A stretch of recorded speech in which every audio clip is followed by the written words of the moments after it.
नमस्कार मित्रांनो, आता आपण सध्या जो गाजत असलेला मुद्दा आहे लाईट बिलचा मुद्दा.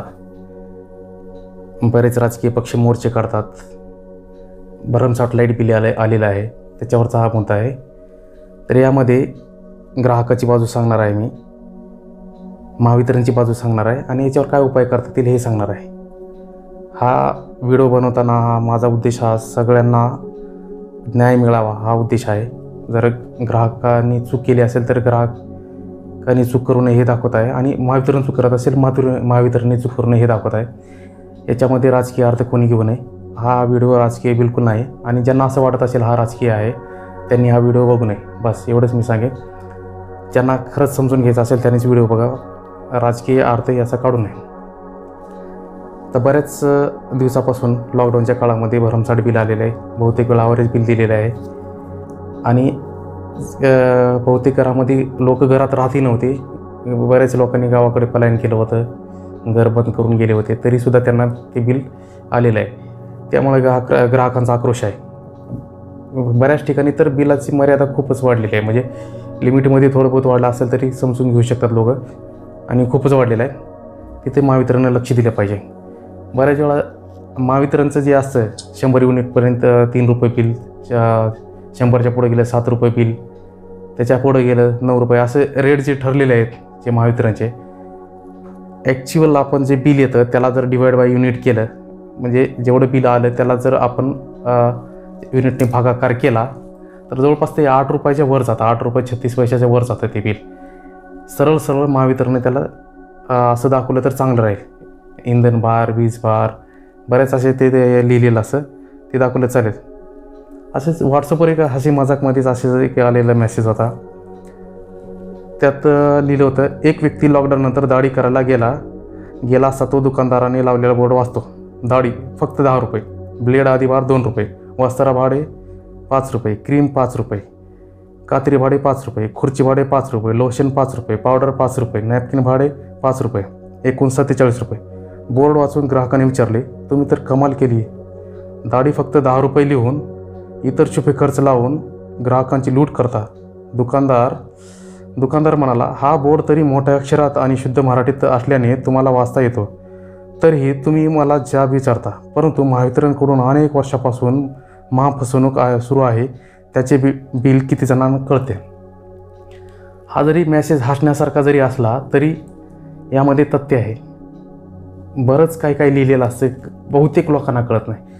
बहुतेक म्हणजे कोणी वाचतही नाही की किती बिल आलं, एवढं आलं. हा महिन्याला आपलं ठरलेलं बिल येतं, त्याच्या आसपास आलं, लोकांना काही वाटत नाही, देऊन टाकतात. म्हणजे किती, मला तर वाटतं 99% लोकांना कळत नसेल. महावितरणमधल्या कर्मचाऱ्यांनासुद्धा कळतं की नाही याबद्दल ही शंका आहे. कारण एवढे भार हे असे तसे लावलेले असतात. सरळ एवढं रुपये युनिट असं लिहिलं तरी चालतं. का लिहिलेलं असं काय माहीत नाही, ते एक नसावे. परत दुसरं, एखाद्या व्यक्तीला जर नवीन मीटर घ्यायचं असेल, म्हणजे महावितरणचा कस्टमर बनतो, तर त्याला पटकन, एखादा जर कस्टमर बनतो तर आपण त्याला पटकन कस्टमर करून घेतलं पाहिजे. पण हे महावितरणवाले त्यांचे कर्मचारी वगैरे आज या उद्या या हे करा, खूप चक्रा मारायला लावतात. तो बिचारा मग, साहेब एवढे पैसे घ्या, आपण करा काम असं म्हणतात.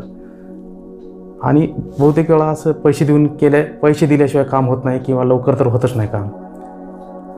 शेतीमध्ये ट्रान्सफॉर्मर वगैरे जळाला असेल तर ते ट्रान्सफॉर्मर जळाला, शेतातला ट्रान्सफॉर्मर जळाला तर तक्रार केली असता लवकर त्याला दुरुस्त करून दिला जात नाही.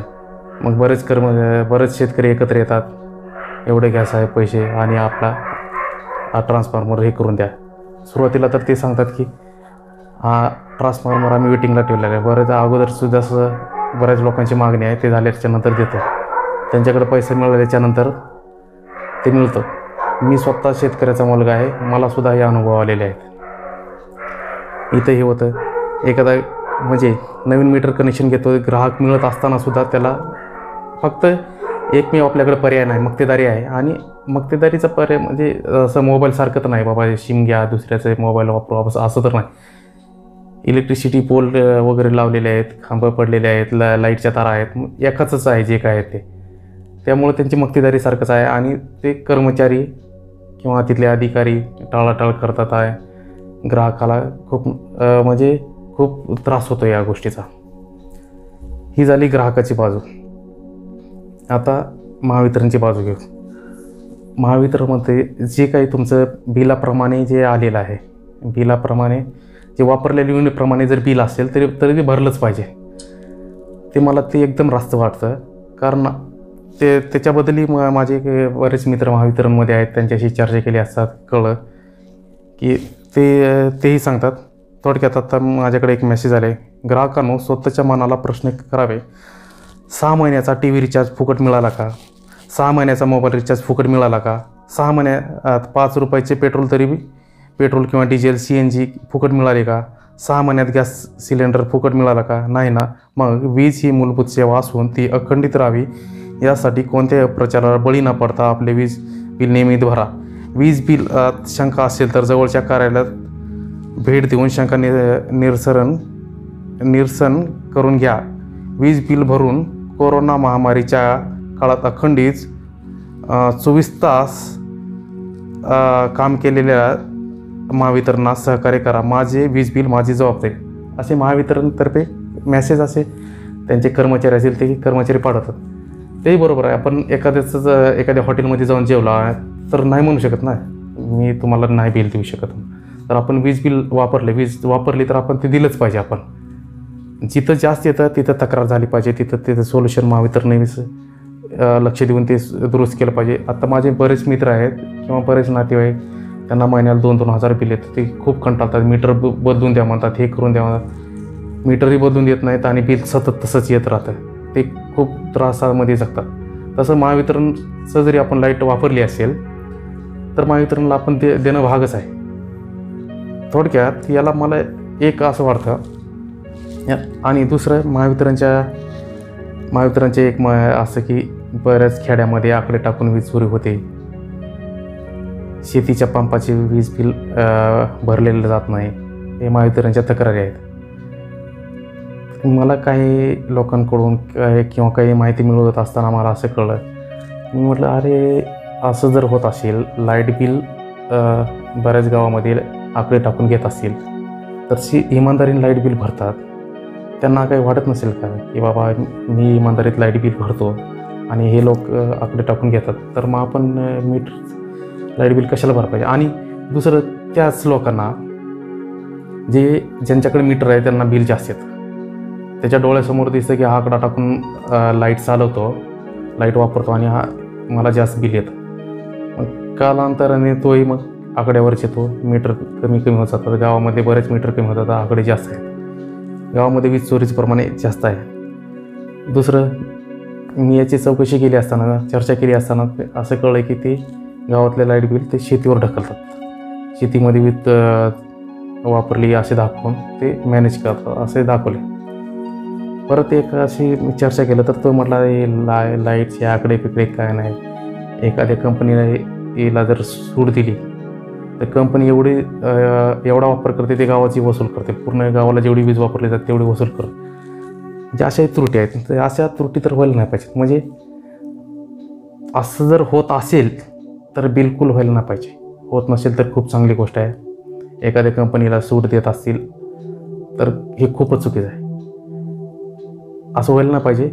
असं होऊ नये, माझं मत असं आहे. आकडे असतील, शेतीच्या पंपाचा असेल, शेतीला बऱ्याच वेळा तर मी स्वतः अनुभवलेलं आहे. गावामध्ये फक्त 8 तास 3 फेज लाईट असते. 3 फेज लाईट शेतीच्या पंपासाठी लागत असते आणि तेही प्रत्येक आठवड्याला 8 तास, सकाळचे 8 तास, दुपारचे 8 तास किंवा रात्रीचे 8 तास असे ठरवून दिलेले असतात. ज्यावेळेस रात्रीची वेळ असते, शेतकऱ्याला शेतामध्ये पाणी देण्यासाठी दिवसभर काम केलेलं असतं तो बिचारा, परत रात्री तो पाणी देण्यासाठी जात असतो तो शेतामध्ये. म्हणजे शेतकरीसुद्धा एक माणूसच आहे, नागरिकच आहे देशाचा. तर अशी वेळ येऊ नये की बाबा शेतकऱ्यांना असे रात्री बेरात्री पाण्यासाठी जावं लागेल. परत शेतकऱ्याचं उत्पन्न घटत जातं.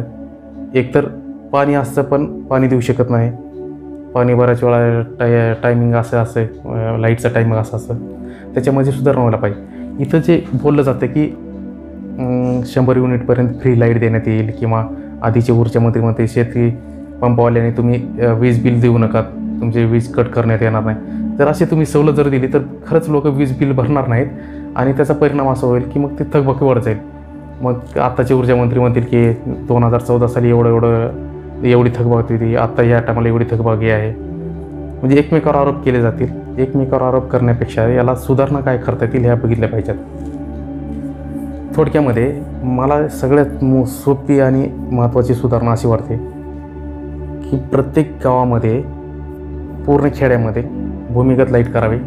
प्रत्येक 20 मीटरला एक डब्बा बसवण्यात यावा. त्या डब्यातून प्रत्येकाला लाईट बिल देण्यात यावे. एक तिथं म्हणजे आकडी चोरी वाचेल. दुसरं, वीज बिल थकवलं जातं त्याला एक पर्याय प्रीपेड मीटर वापरलं जातं. पण प्रीपेड मीटर वापरत असताना असं होऊ नये की आत्ता जेवढं बिल होतं त्याच्यात जास्तच बिल येत असे. ग्राहकांच्या सुविधेसाठी हे बिल असावे. त्याचबरोबर महावितरणच्या सुविधेचा असावे. महावितरणला पूर्णपणे 100% वसूल होईल हा उद्देश महावितरणचा असावा. आणि ग्राहकांना सुविधा, आज जर एखाद्याला 300 रुपये बिल येत असेल तर 250 रुपये आलं पाहिजे प्रीपेड मीटरनुसार. असं होऊ नये की 300 येतं तिथं 400-500 येत असेल. मी काही यूट्यूबवर असे व्हिडिओ बघितले, प्रीपेड मीटरबद्दल व्हिडिओ बघितले असता. झारखंडमधील काही उदाहरण बघितले मी की ते सांगत होते की जिथं 1000 रुपये बिल आहे तिथं 4-4 हजार बिल येतं. खरंच येतं की ते काय बोलत होते माहीत नाही, पण असं जर होत असेल तर पूर्णतः चुकीचं आहे. हां, प्रीपेड बिल सुरुवातीला महाग पडेल. समजा पूर्ण ग्राहकाला महाराष्ट्रात 2-3 कोटी वीज ग्राहक असतील, त्यांना एवढं प्रीपेड मीटर द्यायला तर खर्च येणारच आहे. पण 100% वसुली होईल या एक उद्देश. दुसरा उद्देश, जर वसुली झाली, पैसा आला महावितरणकडे, तर तो पैसा वीज निर्मितीसाठी वापरून जास्तीत जास्त वीज देण्यात यावी आणि लोड शेडिंग कमीत कमी करण्यात यावं. जिथं शेतकऱ्यांना 8 तासच वीज भेटते तिथं 8 तासाचे 12 तास 16 तास वीज भेटली पाहिजे. 3 फेज सप्लाय हा मिळाला पाहिजे. एकंदरीत याच्यात महावितरणचा फायदा आहे, नागरिकांचा फायदा आहे आणि पर्यायाने सरकारचा फायदा. सरकारला बिल वसुली होते, सरकारला हेडॅक कमी होईल याच्यामध्ये. सरकार मग ते कोणतेही आत्ता जे प्रेझेंट सरकार असेल, याच्या मागचं सरकार असेल, याच्यावर कोणी विरोध करू नये. प्रीपेड मीटर, पण प्रीपेड मीटर मी तर म्हणे प्रीपेड मीटर बसवत असताना आता जे प्रेझेंट मीटर आहे त्याच्या सिरीजमध्ये हे प्रीपेड मीटर बसवलं जावे. थोडक्यात आता मला 200 किलोमीटर गाडी घेऊन जायचे, तर मी अगोदर पेट्रोल टाकतो. पेट्रोल टाकण्यासाठी मला पैसे द्यावे लागतात. पैसे दिल्याच्या नंतरच पेट्रोल टाकतो आणि तेवढी मी गाडी घेऊन जाऊ शकतो तिथे. तसंच वीज वापरण्यासाठी किंवा डिश TV आपण रिचार्ज करतो. आपण रिचार्ज आधी मी 300-400 रुपयाचं रिचार्ज करतो, तेव्हाच मी महिनाभर बघतो मी रिचार्ज. ज्या दिवशी रिचार्ज बंद त्या दिवशी TV बघायची दिसायची बंद. तसंच प्रीपेड मीटरमध्ये सुद्धा जर असं केलं, फक्त 10 दिवसाचा पिरियड द्यावा की 10 दिवसानंतर तुमचे मीटर कट होणार, मेसेज आले पाहिजेत किंवा त्या मीटरवर असे काही हे असावे मार्किंग इंडिकेटर असावे की हे इंडिकेटर लागलं म्हणजे आता हे 10 दिवसावरच आहे, 10 दिवसात संपेल हे, किंवा इतक्या दिवसावर आले. जेवढं बिल भरलं तुम्ही, समजा 300 रुपये भरले तर 200 रुपयाचा खर्च झालेला आहे, 100 रुपये राहिले, तर असे इंडिकेटर देण्यात यावे. म्हणजे असतील आता असे काही असेल प्रीपेड मीटरमध्ये सुद्धा. असे प्रत्यक्ष आपण बघितलं नाही त्यामुळे आपल्याला नाही कळणार ते. प्रीपेड मीटर असावे, ग्राहकाच्या फायद्यासाठी असावे आणि महावितरणला 100% वसुली मिळवण्यासाठी असावे. त्याचबरोबर चोरी तर कुठंच होऊ नये, खेडेगावात होऊ नये, शेती पंपाची होऊ नये किंवा इंडस्ट्रीमध्ये होऊ नये. चोरी हाच उद्देश आहे. आणि मी बऱ्याच मित्रांशी चौकशी केली असताना त्यांनी सांगितले खरंच या गोष्टीवर व्हिडिओ बनवा, खूप गरजेचं आहे व्हिडिओ बनवण्याची, कारण महावितरण एवढी तोट्यात गेलेली आहे, त्याची थकबाकी वसुली झाली पाहिजे. हा महावितरणच्या बाजूचा मुद्दा होता. त्याचबरोबर महावितरणने हे लक्षात घेतलं पाहिजे, खूप जणांच्या तक्रारी असतात की माझं मीटर जास्त बिल देतं, हे होतं, तर त्यालाही महावितरणने लक्ष दिलं पाहिजे की त्यांचं मीटर बदलून दिलं पाहिजे, काय त्रुटी असतील ते कमी केल्या पाहिजे.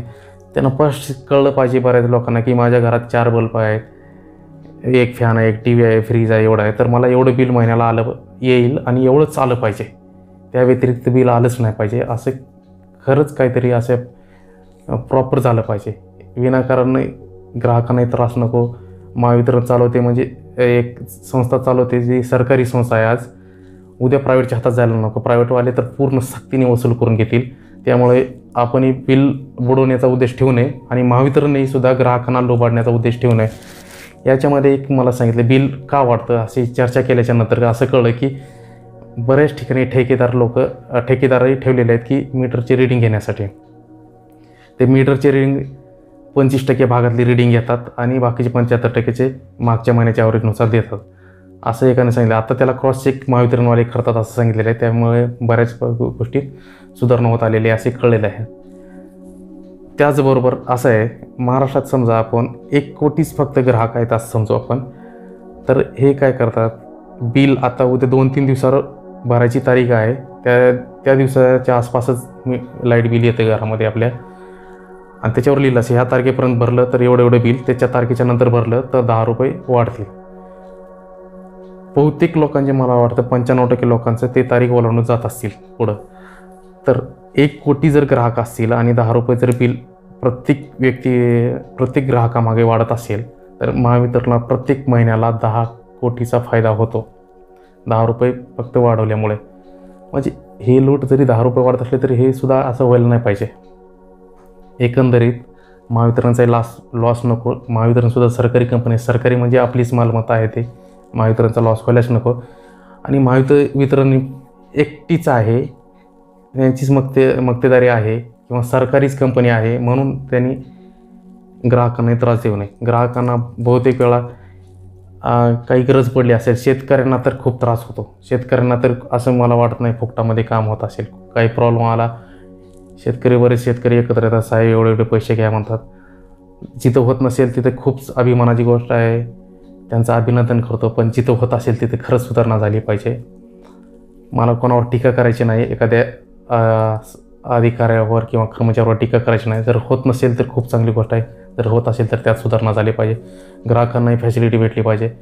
ग्राहकांना आता बऱ्याच बाबतीत असं असतं की बरेच नियम लावलेले असतात, त्यानुसार ग्राहकांना एवढा फायदा असतो असं सांगतात. पण मला तर वाटत नाही ग्राहकांना फायदा मिळतो की नाही मिळतो. यामधून तुम्हाला जर व्हिडिओ आवडला असेल तर कमेंटमध्ये काय आवडला ते सांगा. पुढचा व्हिडिओ कुठल्या मुद्द्यावर बनवायचा असेल ते सांगा, त्या मुद्द्यावरचा व्हिडिओ आपण बनवायचा प्रयत्न करू.